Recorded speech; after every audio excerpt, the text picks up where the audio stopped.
ڕۆژانە چیرۆکی بردننی پارەی هاوڵاتیان بە ناوی بازرگانیەوە دەبیستین. ئەمە لە هەرێمی کوردستان بۆتە دیاردە و هەرهێندە دەزانیت دەیان ملیۆن دۆلاری خەڵک لەلایەن کەسێکەوە دەبردرێت. لە تازەترین نمونەدا لە شارۆچکەی قوشتەپەی سەر بە پارێزگای هەولێر چەند هاوڵاتیەک بە ناوی مامەڵەکردنەوە زیاتر لە 1 ملیۆن دۆلاری چەند کەسێکی بردووە و هەڵاتوە. سیارەکەم دایێ وی لێ هات سێچا قستیدا داوای مۆبایلەکەش کرد.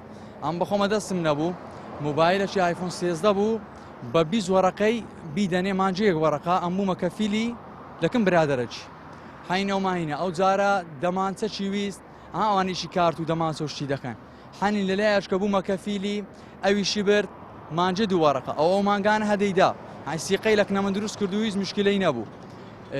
ئەمن ئەوەندەمدایە بەسەدا سێچا برادەریت کەم سیارەی لەکنەوان بردبوو بە مودەی مانگ و بە مودەی 2 مانگ و مودەی 3 مانگ ئەوەی ئەمن ئاگام لێ دەفتەری هەمومان قەرداری ئەو دەنەفەرەی ئی خەرچیت کە نازانم کە لا بەلاش قەردارکە هەیە لە کۆمنتەکان کە لە منی نووسێ ئیمەش قەردارە ئەوەندەی مەش قەردارە ئەوە تاکید نیمە بەس بە تاکیدی ئێستا دەنەفەر دەزانم قەرداری خەرچیە. لای خۆشیەوە ئابوورناسێک باز لەو جۆرە مامەڵانە دەکات و دەڵێت بەهۆی ئەوەی بانقەکان نەبوونەتە شوێنی متمانەی هاوڵاتیان هەوڵ بۆ ئەوە دەدەن مامەڵا بۆ پارەی و بکەن کە هەیەە پێتر تووشی کێشەی لەو جۆرەیە دەبن.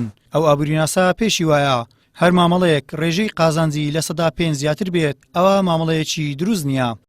پێویستە هاوڵاتیان هۆشیار بن کە قازانجکردن هیچ کاتێک نابێتن لە ماوەی 2 مانگ 3 مانگدا نیوەی پارەکە زیاد بکاتن لە هەموو دنیاوە بەرهێنان 3 4 و 5 زیاتر زیاد ناکاتن لە ماوەی ساڵێکدا ناکرێت و لە 3 مانگدا 20-40 هزار دۆلاری قازانج بکەیت.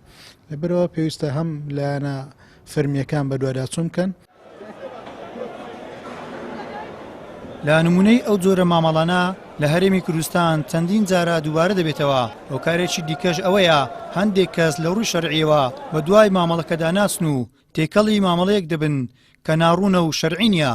ئەوەش لە پێناو قازانێکی زۆر لە ماوەیەکی کووردا لە کاتێکدا ئەگەر بەپێی ئاینی پیرۆزی ئیسلام کار بکەن هەرگیز ناکەونە هەڵەی لەو جۆرەوە.